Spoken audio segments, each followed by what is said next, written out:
என் அன்பு மகளே, வாழ்க்கையில் நினைப்பது ஒன்று, நடப்பது வேறொன்று. ஏன் இப்படியெல்லாம் நடக்கிறது, எதற்காக இப்படி நடக்கிறது என்று புரியாமல் அதை நினைத்து கவலை கொள்ளாதே. முதலில் பதற்றப்படக்கூடாது. துன்பத்தைக் கண்டு துவண்டு விடாமல் நின்று தைரியமாக எதிர்கொள். முதலில் ஒன்றை புரிந்து கொள். மற்றவர்கள் மாதிரி அப்படியே நாமும் இருக்க வேண்டும் என்று நினைத்தால் அதில் நீ தோல்விதான் அடைவாய். என்றுமே நீ நீயாக இருந்தால் ஒருபோதும் தோல்விக்கு வாய்ப்பு இல்லை.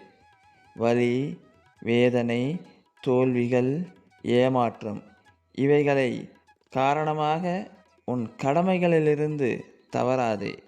அப்படி செய்தால் உன்னில் இருக்கும் நம்பிக்கை குறைந்து சோம்பேறித்தனத்தை வளர்த்துவிடும்.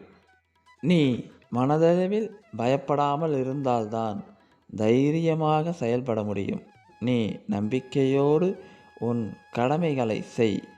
வாழ்வில் நீ பயணிக்கப் போகும் வழிகள், சூழ்நிலைகள், பல மகிழ்ச்சியான தருணங்கள் என்று இன்னும் நிறைய உள்ளது. உன் வாழ்வில் சந்தோஷம் ஏற்பட போகும் காலம் வெகு தொலைவில் இல்லை.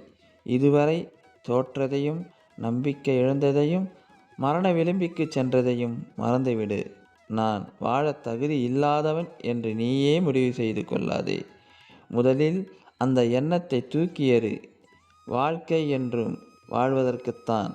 இன்று முதல் நான் கூறிய வார்த்தைகள் மீது நம்பிக்கை வைத்து முயற்சி செய். நிச்சயமாக உனக்கு ஒரு நல்ல பலன் கிடைக்கும். வசந்த காலம் உன்னை நோக்கி வருகிறது.